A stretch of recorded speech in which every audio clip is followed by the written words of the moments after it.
और आज हम लोग करने वाले हैं विस्टास बुक से चैप्टर नंबर 4। इसका नाम है द एनिमी और इसके जो राइटर है वो है पर्ल एस बक। और आज का जो वीडियो है वो है पार्ट 1 इस चैप्टर के ऊपर। तो चूँकि ये चैप्टर बहुत ही लंबा है तो इसको अलग अलग पार्ट में कवर किया जाएगा।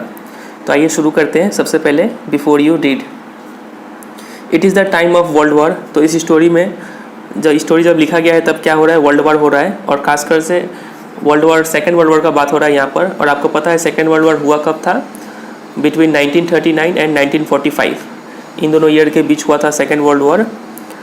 और इसमें होता क्या है कि an American prisoner of war is washed ashore in a dying state. Prisoner of war मतलब एक ऐसा इंसान जो युद्ध में बंदी बना लिया जाए।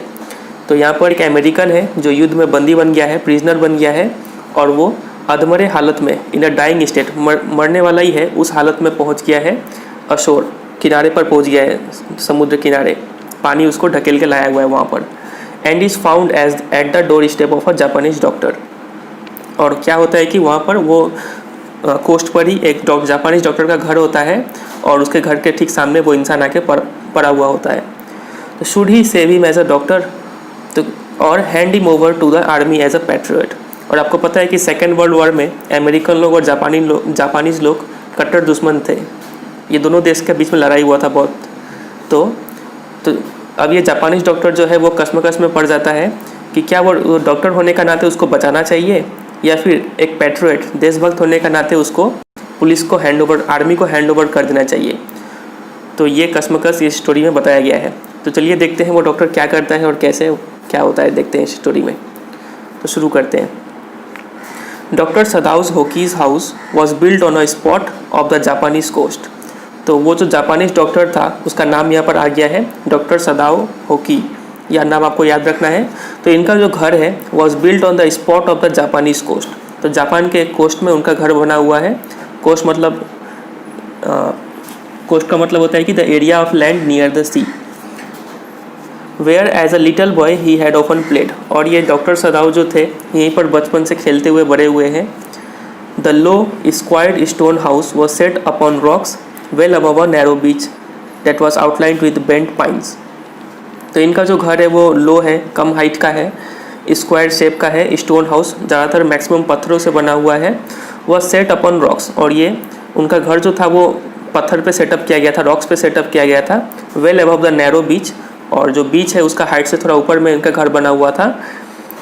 और वो बीच जो था that was outlined with bent pipes, और वो बीच के चारों तरफ क्या लगा हुआ था, पाइन्स आपको पता है क्या होता है, चीड़ का पेड़ को बोलते हैं पाइन्स। तो इस टाइप के पेड़ लगे हुए थे और ये पेड़ जो होता है थोड़ा झुका हुआ था, बेंट था।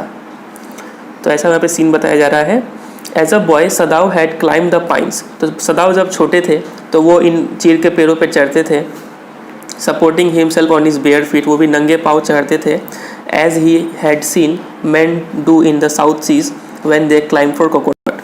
तो जब वो साउथ सी में भी गए थे तो देखे थे कि वहाँ पे जो लोग थे जो नारियल तोड़ते थे ऊपर चढ़ के, तो वैसा ही इन्होंने भी सीख लिया था और वैसे ही सीख के ये भी पाइन्स के जो ट्री थे उस पर चढ़ते थे, ये भी नंगे पैर।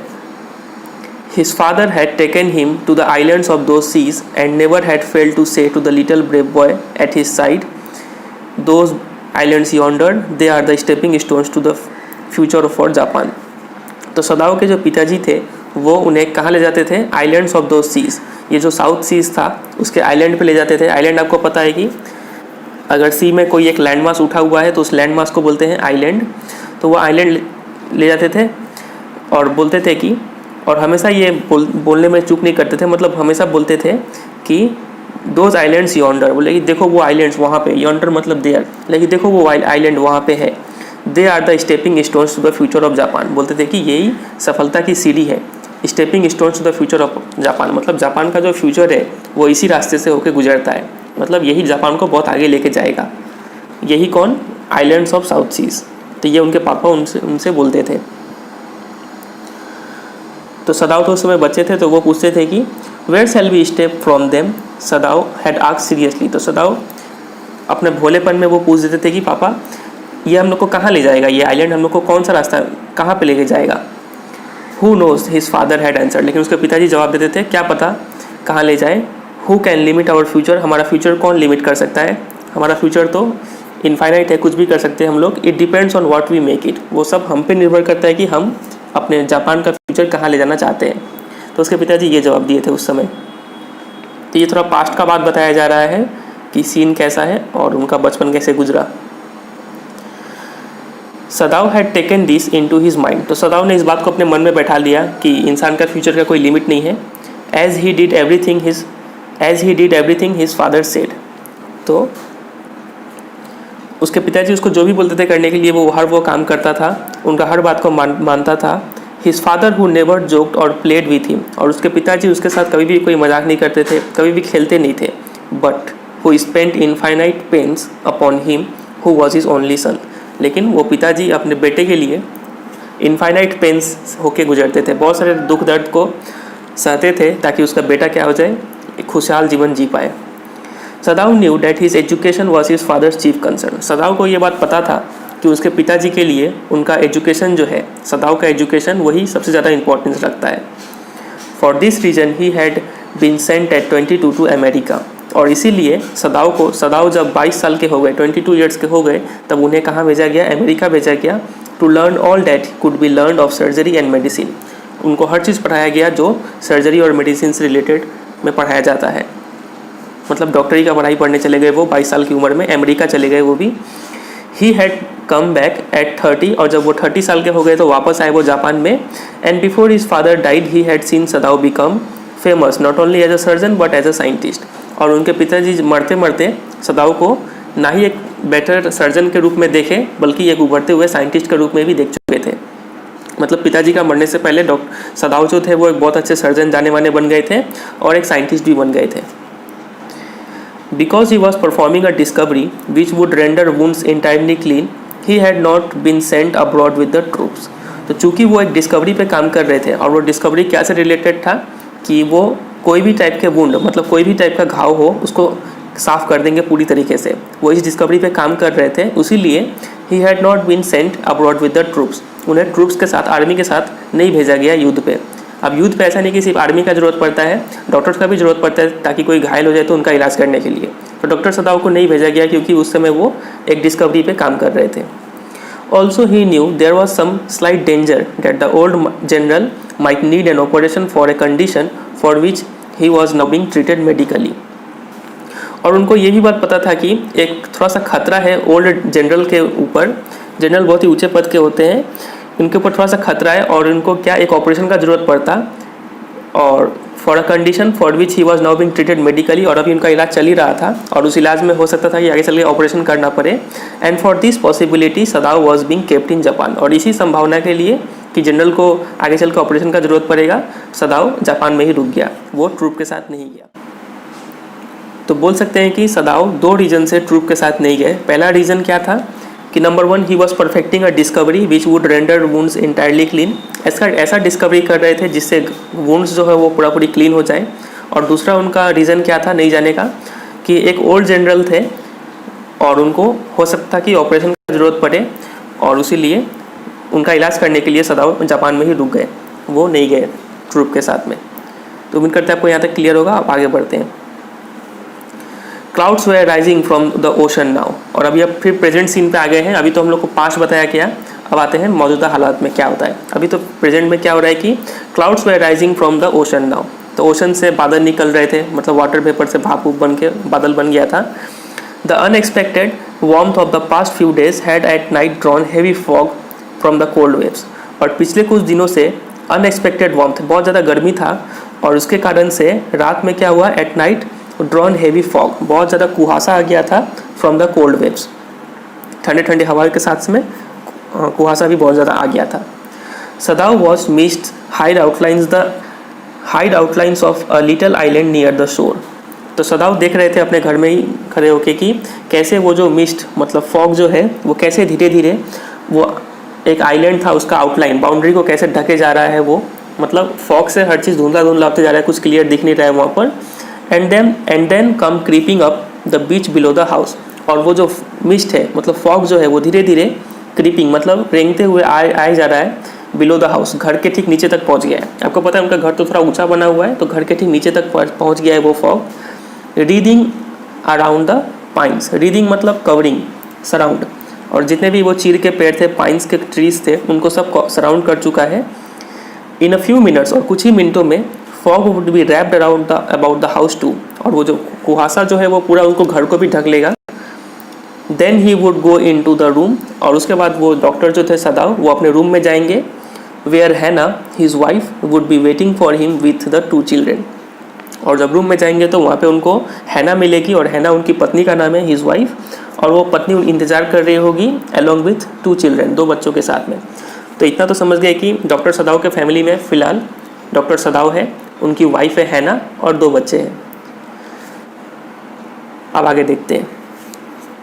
But at this moment the door opened and she looked out, और तभी क्या हुआ कि हैना खुद ही बाहर आ गई दरवाजे खोल के, और वो बाहर देखती है अ डार्क ब्लू वुलन होडी over her kimono.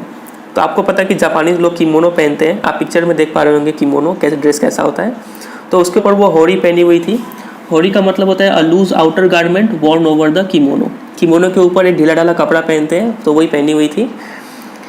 C came to him affectionately and put her arm through his as he stood, और वो काफ़ी प्यार से आती है उसके पास में, और अपने बाहों में बाहें डाल लेती है उनके साथ में। वो खड़े थे उस समय।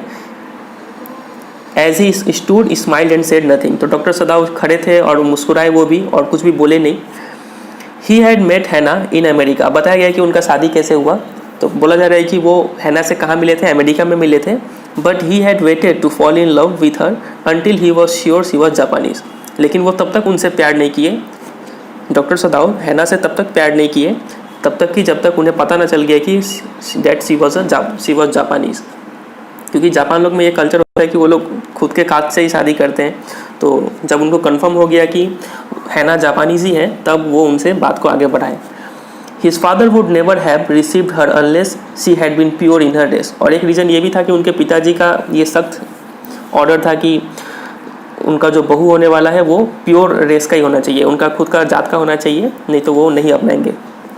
ही wondered often whom he would have married if he had not met हैना। तो डॉक्टर सदाव अक्सर ये सोचते हैं कि अगर हैना उनकी लाइफ में नहीं आती तो और वो किससे शादी कर सकते थे। But and by what luck he had found her in the most casual way, by chance literally, at an American professor's house. और ये काफ़ी लक का बात है, काफ़ी लकीली उनका मुलाकात हैना से हुआ था, और उनका मुलाकात हैना से कहाँ पर हुआ था, अमेरिकन प्रोफेसर्स हाउस। एक अमेरिकन के प्रोफेसर थे, अमेरिका के प्रोफेसर, उनके घर में मुलाकात हुआ था। The professor and his wife had been kind people, anxious to do something for their few foreign students. वो जो अमेरिकन प्रोफेसर थे और उनकी पत्नी जो थी वो काफ़ी दयालु लोग थे, और वो लोग काफ़ी एंग्शियस मतलब कीन थे, मतलब इच्छा से काम करने के लिए ये होते थे। उनका मन क्या था कि to do something for their foreign student. वो लोग हमेशा चाहते थे कि कुछ जो बाहर से दूसरे देश से जो लोग आते हैं, स्टूडेंट आते हैं, उनका वो हमेशा हेल्प करना चाहते थे। एंड द स्टूडेंट्स दो board had accepted this kindness, और स्टूडेंट जो लोग होते थे वो लोग बोरिंग तो होते थे इन टीचरों से और उनकी पत्नी से, प्रोफेसर और उनकी वाइफ से बोर होते थे, लेकिन फिर भी वो लोग एक्सेप्ट करते थे उनका काइंडनेस, उनके घर जाते थे, उनसे बात करते थे। Sadao had often told Hana how nearly he had not gone to professor Harley's house that night, और वो प्रोफेसर का नाम अब पता चल रहा है कि प्रोफेसर हार्ली थे। तो सदाव अक्सर ये बताते हैं हैना को कि कैसे वो उस दिन प्रोफेसर के घर नहीं जाने वाले थे, मतलब बाई चांस चले गए उनका घर। The rooms were so small, the food so bad, the professors wife so voluble, और कुछ बुराई गिनाया जा रहा है प्रोफेसर के बारे में। प्रोफेसर का जो घर था, उनका रूम जो था वो काफ़ी स्मॉल था, खाना इतना बेकार था, और प्रोफेसर की जो पत्नी थी वो कितनी वॉल्यूबल मतलब one who speaks too much, जो बहुत ज़्यादा बोलता हो, वो टॉकेटिव थी बहुत प्रोफेसर की wife. But he had gone, लेकिन फिर भी सदाव आ गए थे प्रोफेसर के घर में। And there he had found Hana, और तभी उनका मुलाकात हैना से हुआ था। अ न्यू स्टूडेंट, वो एक न्यू स्टूडेंट थी। And had felt he would love her if it were at all possible, तभी उनको महसूस हो गया कि अगर पॉसिबल हुआ, अगर ये हैना जापानीज हुई तो उनको उनसे प्यार हो जाएगा। तो ये बताया गया उनका मुलाकात कैसे हुआ। अब आगे बढ़ते हैं, फिर आते हैं प्रेजेंट सीन में। Now he felt her hand on his arm, अब उनको पता चलता है कि हैना बाहों में बाहें डाल के खड़ी हुई है। And was aware of the pleasure it gave him, और उनको काफ़ी अच्छा लग रहा था जब हैना का हैंड उनसे जब टच हो रहा था, तो उनको काफ़ी अच्छा फीलिंग आ रहा था। Even though they had been married years enough to have 2 children. और ऐसा नहीं है कि उनका शादी नया नया हुआ है, उनका शादी काफ़ी साल हो गया उनका शादी किए हुए, और अभी उनके 2 बच्चे भी हो गए हैं। For they had not married heedlessly in America. और इसका रीज़न ये है कि अमेरिका में वो लोग हीडलेसली मतलब केयरलेसली ऐसे ही शादी नहीं कर लिए थे। They had finished their work at school. उन्होंने पहले अपना पढ़ाई पूरा किया। And had come home to Japan. फिर वो अपने घर आ गए जापान में। And when his father had seen her the marriage had been arranged in old Japanese way. और जब उनके पिताजी हैना से मिले, उनको जब पसंद आ गए, तब उनका पूरे रीति रिवाज के साथ ओल्ड जापानीज वे के साथ इन दोनों का शादी हुआ था। ऑल्दो सदाओ एंड हैना had talked everything over before and. भले ही सदाओ और हैना हर चीज़ पहले से फिक्स कर चुके थे, लेकिन फिर भी पिताजी अच्छे से देख के शादी करवा दिए। दे वर परफेक्टली हैप्पी। दोनों काफ़ी खुश थे। सी लेड हर चीक अगेंस्ट हिज आर्म। तो हैना क्या करती है, अपने गाल को जो है वो अपने उनके हाथों के साथ बाहों में सटा देती है। It was at this moment that both of them saw something black come out of the mist. तो तभी क्या होता है कि अब मेन स्टोरी चालू हो रहा है। तभी क्या होता है कि उस फॉग में से एक समथिंग ब्लैक, कुछ काले रंग का कोई चीज़ निकलता हुआ दिखता है उन दोनों को किसको? सदाओ को और हैना को। It was a man. वो एक इंसान का आउटलाइन था, इंसान थे वो। He was flung up out of the ocean. ऐसा लग रहा था कि ओशन उसको फेंकी है बाहर। फ्लंग, हाँ, लग रहा था कि फेंकी है। It seemed to his feet by a breaker. लग रहा था कि एक ब्रेकर उसे बाहर फेंका है। ब्रेकर मतलब होता है लहर, वेव। समुद्र का लहर है, उसको लग रहा है बाहर फेंकी है। He staggered a few steps. वो कुछ स्टेप्स आगे चलता है। स्टैगर्ड मतलब walk unsteadily as if about to fall. लड़खड़ाते हुए कुछ स्टेप चलता है वो इंसान आगे थोड़ा सा। His body outlined against the mist. और जैसे जैसे वो आगे आया तो उसका शरीर अच्छे से दिखने लगता है, उसका आउटलाइन दिखने लगता है। His arms above his head. और वो अपने हाथों को अपने सिर के ऊपर रखे हुए हैं, और हो सकता है कि सिर पे चोट लगा हो। Then the curled mist hid him again. और फिर वो ओस इतना तेज हो जाता है कि वो फिर उसको ढक लेता है कुहासा से। फिर वो ढक जाता है, फिर नहीं दिखता है। Who is that? हैना क्राइड। तो हैना बोलती है कि कौन है वहाँ पर? सी ड्रॉप्ड सदाउस आर्म। तो हैना जो है वो सदाओ का जो हाथ पकड़ी हुई थी वो अब छोड़ दी। And they both leaned over the railing of the veranda. और दोनों ही बरंडा का जो रेलिंग है उस पर झुक के देख रहे हैं कि थोड़ा पास जाके देख रहे हैं कि कौन था वहाँ पर। Now they saw him again. और वो इंसान फिर से दिखता है वो इंसान। The man was on his hand and knees crawling. और वो मैन अपने घुटनों पे और अपने हाथों के बल रेंगता हुआ चल रहा है। अब उसमें सीधा खड़ा होने का शक्ति नहीं था। Then they saw him fall on his face and lie there. फिर वो देखते हैं कि वो इंसान क्या हुआ, अपने फेस के बल नीचे गिर गया। And lie there. और फिर वहाँ पे गिरा ही पड़ा रह गया, रेंगना भी बंद हो गया। A fisherman perhaps, Sadao said. तो सदाओ बोलते हैं कि हो सकता है एक मछुआरा हो। Washed from his boat. हो सकता है कि उसका नाव दह गया हो और वो पानी में गिर गया वो। He ran quickly down the steps and behind him Hana came. वो जल्दी जल्दी सीढ़ी से उतरते हैं नीचे, और उसके पीछे पीछे हैना भी उतरी। हर वाइट स्लीव्स फ्लाइंग। और वो क्या पहनी हुई है? किमोनो पहनी हुई है। तो उसका जो स्लीव है वो काफ़ी ढीला ढाला होता है, तो वो भी उड़ता हुआ, हवा में उड़ता हुआ आ रहा है। अ माइल और 2 away on either side there were fishing villages. और सदाओ के जो डॉक्टर सदाओ का जो घर था, उनके दोनों साइड में 1 मील या फिर 2 मील दूरी पर कुछ मछुआरों लोग का घर था, जहाँ पे मेनली फिशरमैन लोग रहते थे। But here was only the bare and lonely coast. लेकिन फिलहाल आज प्रेजेंट का सीन में जहाँ पे सदाओ का घर है वहाँ पे कोई नहीं है, सिर्फ कोस्ट है वहाँ पर। और वो काफ़ी खाली सा है। Dangerous with rocks. और सिर्फ खतरनाक बड़े बड़े पत्थर पड़े हुए हैं वहाँ पर। The Surf beyond the beach was spiked with rocks. Surf मतलब होता है कि बबल्स। जब पानी बहुत तेज़ लहरें आती है तो पत्थर में टकरा के बहुत सारा बबल्स उठता है ऊपर में, उसको बोलते हैं सर्फ। तो उस सर्फ के नीचे कांटेदार मतलब कांटे जैसा चुभने वाला रॉक्स था वहाँ पर। Somehow the man had manage to come through them. किसी भी तरह वो जो इंसान था जो आया हुआ है अभी गिरा पड़ा हुआ है, वो इंसान किसी भी तरह मैनेज करके आके अभी वहाँ पे पड़ा हुआ था। He must be badly torn. वो पक्का बुरी तरीके से घायल होगा, क्योंकि उतना स्पाइक्ड रॉक्स में चलना आसान नहीं होता है। They saw when they came toward him that Indeed it was so.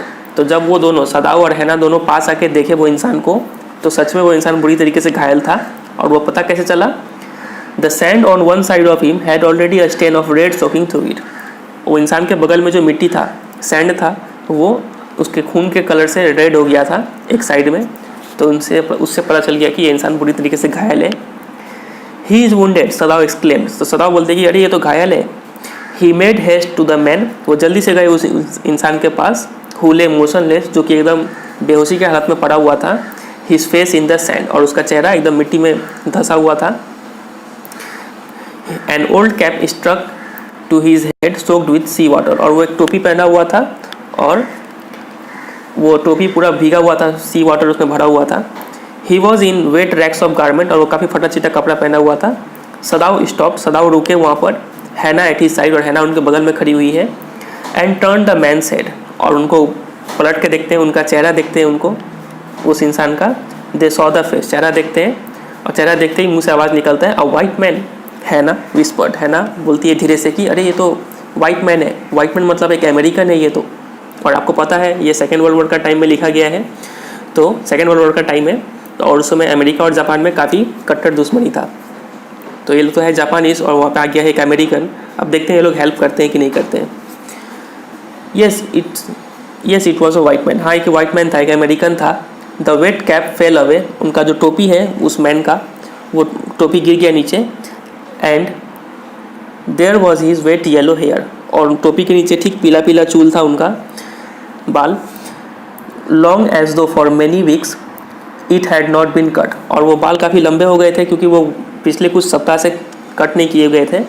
And upon his young and tortured face was a rough yellow beard, और उसका जो चेहरा था वो काफ़ी यंग दिख रहा था, काफ़ी कम उम्र का था, और लेकिन टॉर्चर किया हुआ था, उसको बहुत ज़्यादा दिख रहा था उसके चेहरे से ही। Was a rough yellow beard, और उनका जो बियर्ड था, दाढ़ी जो था, वो भी येलो कलर का था। ही वॉज अनकॉन्शियस, वो बेहोशी की हालत में था। And knew nothing that they did for him, और उसे कुछ पता नहीं है कि बाकी उनके साथ क्या हुआ, उस इंसान के साथ क्या हुआ। मतलब ये पैरा में सिर्फ इतना बताया गया है कि वो एक अमेरिकन है। कैसे पहचाना गया एक अमेरिकन है? एक तो उनका चेहरा वाइट है बहुत, और ऊपर से येलो हेयर है और येलो बियर्ड है। ये सब चीज़ से पता चला कि वो एक अमेरिकन है, एक वाइट मैन है। नाउ सदाव रिमेंबर्ड द वुंड, अब सदाव को याद आता है कि यार इसको तो चोट भी लगा है, इतना खून भी बहा है। And with his expert finger he began to search for it, और वो तो काफ़ी एक्सपर्ट थे इस सब चीज़ में, तो उनका जो फिंगर था वो अपने आप मूव करने लगा और ढूंढने लगा कि कहाँ पे घाव है। रात का समय था तो उनको दिखता नहीं रहेगा, हाथ से फील करके पता करेंगे कि कहाँ पर घाव है। Blood flowed freshly at his touch, जब जैसे ही वो एक जगह छूते हैं तो वहाँ से पूरा खून निकलने लग जाता है और काफ़ी फ्रेश ब्लड निकलने लग जाता है। On the right side of his lower back Sadao saw that a gun wound had been reopened, तो उस इंसान का राइट साइड में और कमर से थोड़ा ऊपर उनको पता चलता है कि एक गन लगा हुआ है उस इंसान को, और वो गन का जो घाव था वो फिर से खुल गया है। मतलब पहले घाव में कुछ पट्टी उट्टी किया होगा, अभी वो घाव खुल गया है फिर से। The flash was black and with powder, और वो इंसान जो था जब पट्टी किया होगा तो हो सकता है कोई पाउडर उडर डाल के वो घाव को भरा होगा, तो वो का जो फ्लैश था, मांस था, वो काफ़ी काला हो गया था पाउडर से। Sometime not many days ago the man had been shot and had not been tended, तो डॉक्टर सदाव जो थे वो काफ़ी एक्सपर्ट थे और बता देते हैं कि इंसान को कुछ दिन पहले ही गोली लगा है, और ज़्यादा दिन नहीं हुआ है गोली लगा हुआ, और उसको गोली लगने के बाद ठीक से इलाज नहीं किया गया है इसका। टेंडेड मतलब इलाज नहीं किया गया, not cared after, not looked after.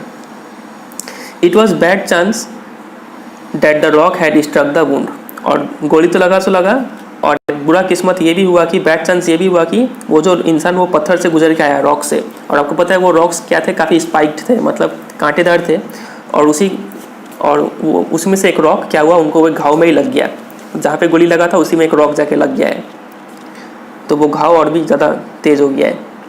O how he is bleeding, हैना whispered again in a solemn voice, solemn मतलब सीरियस, काफ़ी सीरियस होके हैना बोलती है कि देखो कितना खून निकल रहा है। The mist screen them now completely, और वो जो मिस्ट था, कुहासा था, वो पूरा तरीके से इन तीनों को ढक लेता है। And at this time of day no one came by, और ये ऐसा टाइम था कि वहाँ पे कोई आसपास गुजर नहीं रहा था। The fisherman had gone home, जितने भी मछुआरे लोग थे वो सब घर चले गए थे। And even the chance beach combers, beach combers मतलब वो लोग जो कुछ कचरा उचरा चुनते हो बीच पे आके, तो वो लोग भी would have considered the day at the end, वो लोग भी घर चले गए होंगे। अब यहाँ पे सीन में कोई नहीं था सिवाय इन तीन लोगों के। तीन लोग कौन कौन है? पहला तो है डॉक्टर सदाव, दूसरा है उनकी वाइफ हैना, और तीसरा है अमेरिकन प्रिजनर ऑफ वॉर, एक इंसान जो आया है।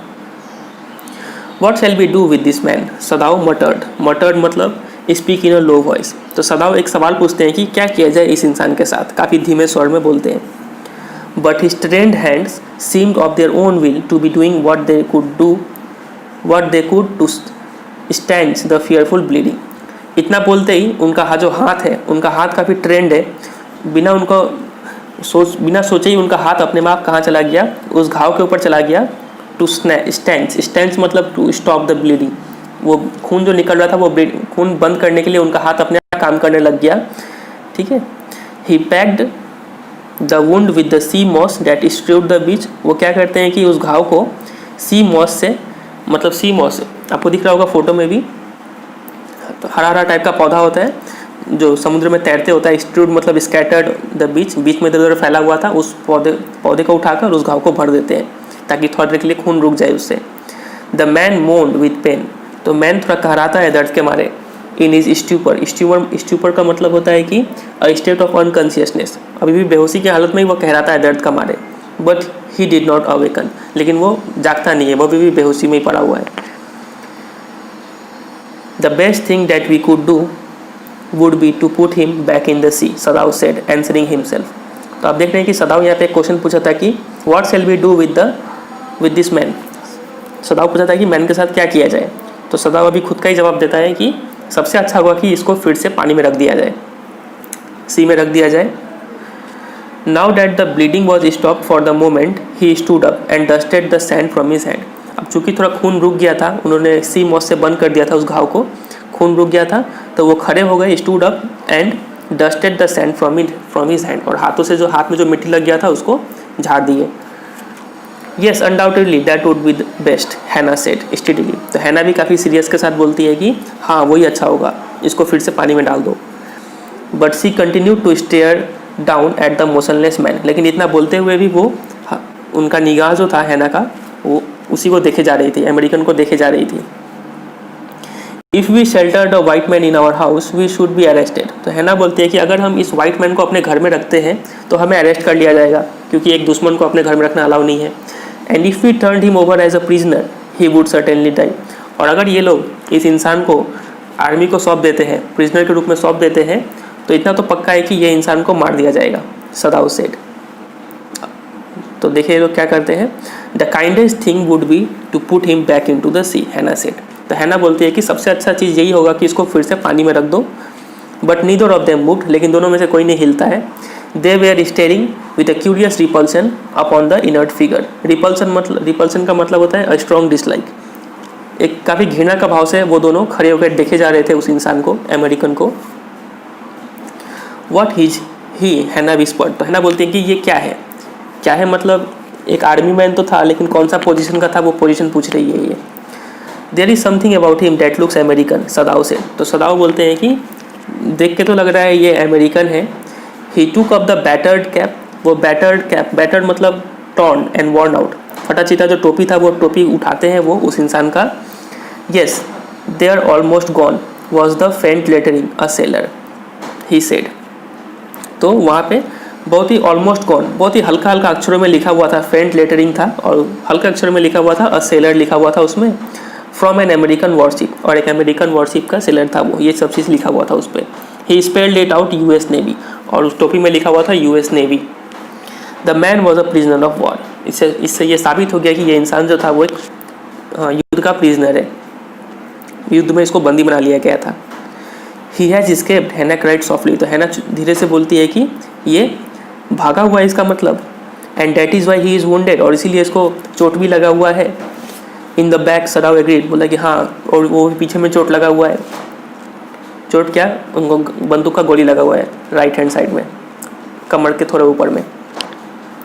दे hesitated looking at each other. तो दोनों अपने आप में हिचकिचाई, अब क्या करें, एक दूसरे को दोनों देखे जा रहे हैं।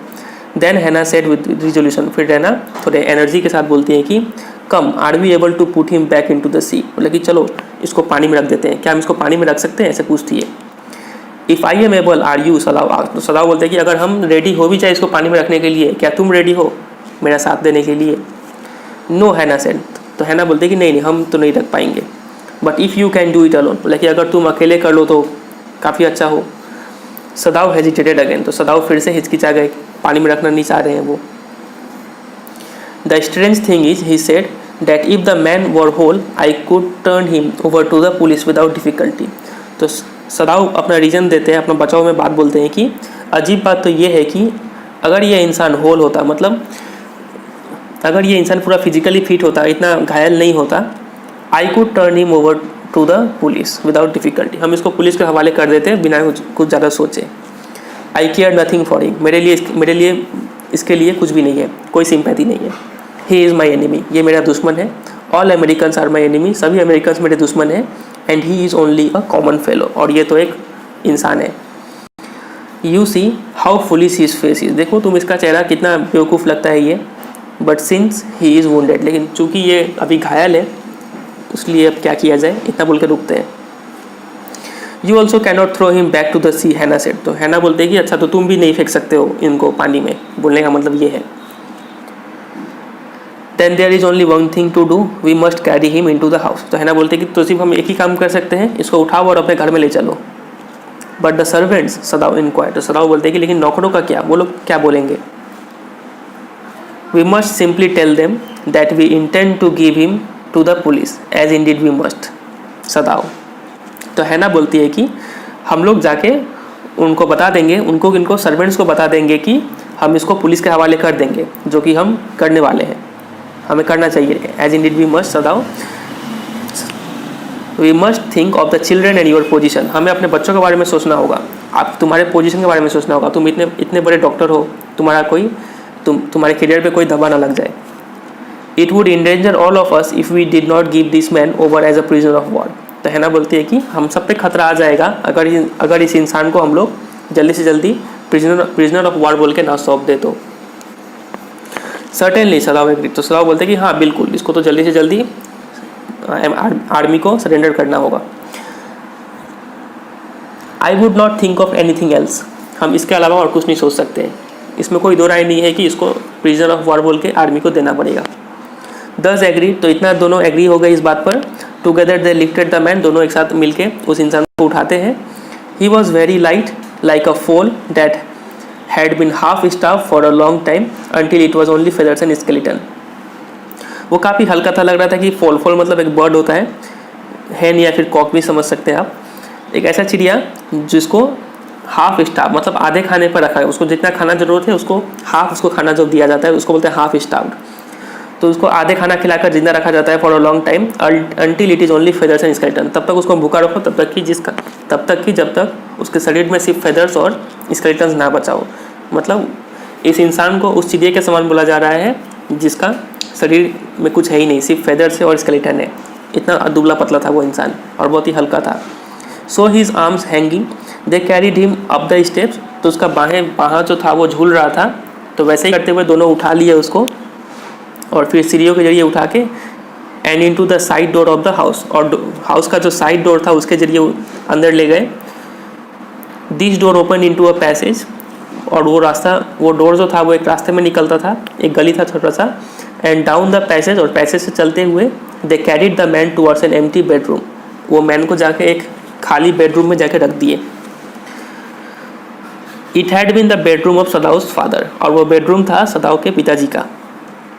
And since his death it had not been used, और जब से सदाव के पिताजी जब से मर गए हैं तब से वो बेडरूम को उतना यूज़ नहीं किया जा रहा था, तो इसीलिए इस इंसान को उस बेडरूम में रखा गया। They let the man on the deeply matted floor, वो इस इंसान को वो नीचे मैट बिछाया हुआ था उस पर रख दिए।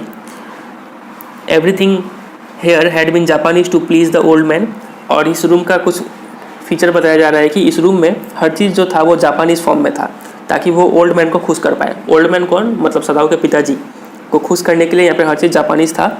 Who would never in his own house sit on a chair और sleep in a foreign bed, जिनको अपने घर में ही चेयर पे बैठना पसंद नहीं था या फिर फॉरेन बेड पे सोना पसंद नहीं था। ये काफ़ी उनको हर चीज़ जापानीज वे चाहिए, इनको फॉरेन चीज़ से एकदम सख्त नफरत था, तो चेयर पे भी नहीं बैठते थे, बेड पे भी नहीं सोते थे, इसलिए उनके घर में पूरा मैट बिछाया हुआ था। Hana went to the wall cupboards and slid back a door, तो हैना क्या जाती है, वॉल में एक कबोर्ड लगा हुआ है वहाँ पे जाती है और वहाँ से स्लाइड करती है एक डोर को। एंड टूक out a soft quilt quilt मतलब बोल सकते हैं कि रजाई या फिर गद्दा, एक गद्दा निकालती है, काफ़ी सॉफ्ट था वो। सी हेजिटेटेड, और वो गद्दा के लेके थोड़ा हिचकिचाती है वो कि इसको दे कि ना दे। The quilt was covered with flower silk, और उस क्विल्ट का एक फीचर था कि वो उस पर फ्लावर सिल्क का बना हुआ था वो, और उसमें फ्लावर का डिज़ाइन था। And the lining was pure white silk, और जो वो कपड़ा था वो काफ़ी पूरा प्योर वाइट सिल्क का बना हुआ था, तो इसलिए वो थोड़ा हिचकिचाती है।